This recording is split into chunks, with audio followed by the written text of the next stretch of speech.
Libro del Levítico, capítulo 7. Esta es la ley del sacrificio de reparación.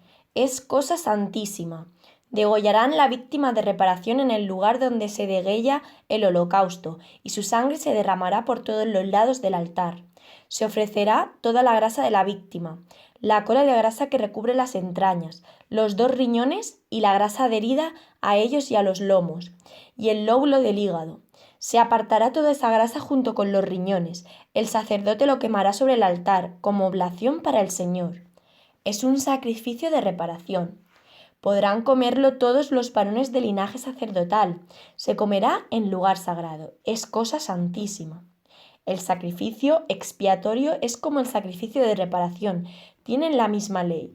La víctima pertenece al sacerdote que haya hecho la expiación con ella.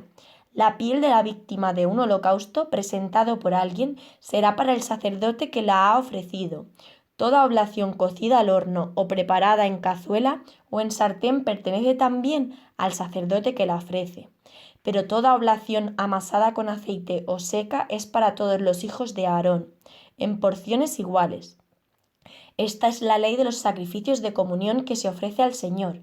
Si se ofrece el sacrificio en alabanza, se ofrecerán junto con él panes ácimos amasados con aceite, tortas sin levaduras untadas de aceite y tortas de flor de harina amasadas con aceite. Se añadirá esta ofrenda a las tortas de pan fermentado y al sacrificio de alabanza. Se reservará una pieza de cada clase como tributo al Señor, y corresponderá al sacerdote que haya derramado la sangre del sacrificio de comunión. La carne del sacrificio de comunión en alabanza se comerá el día mismo en que se ofrece, sin dejar nada de ella para la mañana siguiente. Si se ofrece la víctima cumpliendo un voto o como ofrenda voluntaria, se comerá el mismo día en que ha sido ofrecida, y lo que sobre podrá comerse al día siguiente. Pero lo que quede de la carne de la víctima para el tercer día será quemado. Si se come la carne de un sacrificio de comunión al tercer día, no obtendrá favor el que lo ofrece, no se le tendrá en cuenta. Es una abominación, y quien coma de ella cargará con su culpa. La carne que haya tocado alguna cosa impura no se puede comer, será consumida por el fuego. Toda persona pura podrá comer la carne, pero quien en estado de impureza coma carne del sacrificio de comunión presentado al Señor, será excluido de su pueblo. Si alguien toca cualquier cosa inmunda, sea inmundicia de hombre o de animal, o cualquier otra abominación impura, y luego come carne del sacrificio de comunión ofrecido al Señor, será excluido de su pueblo. El Señor habló así a Moisés: Di esto a los hijos de Israel: no comeréis grasa de buey, ni de cordero, ni de cabra. La grasa de animal muerto o destrozado podrá servir para cualquier uso, pero en modo alguno la comeréis, porque todo aquel que coma grasa de animal que puede ofrecerse al Señor como oblación será excluido de su pueblo. Tampoco comeréis sangre de ave o de otro animal, en ninguno de los lugares en que habitéis. Todo el que coma cualquier clase de sangre será excluido de su pueblo. El Señor habló así a Moisés: Di esto a los hijos de Israel: quien ofrezca al Señor un sacrificio de comunión, presente al Señor una porción de su sacrificio. Con sus propias manos presentará los alimentos que se han de quemar para el Señor. Él mismo presentará la grasa y el pecho.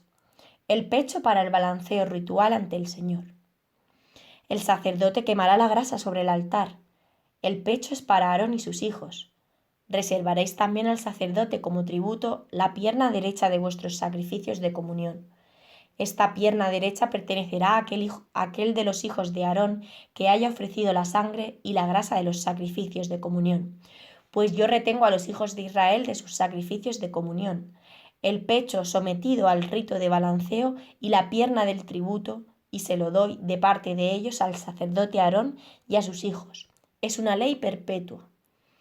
Esta es la porción de Aarón y de sus hijos en las oblaciones quemadas en honor del Señor, desde el día en que fueron presentados para ejercer el sacerdocio del Señor. Esto es lo que el Señor mandó que los hijos de Israel le dieran el mismo día en que los ungió. Es ley perpetua, de generación en generación. Esta es la ley del holocausto, de la oblación, del sacrificio expiatorio, del sacrificio de reparación, del sacrificio de investidura y del sacrificio de comunión. El Señor se lo prescribió a Moisés en el monte Sinaí, cuando mandó a los hijos de Israel en el desierto del Sinaí, que presentaran sus ofrendas al Señor.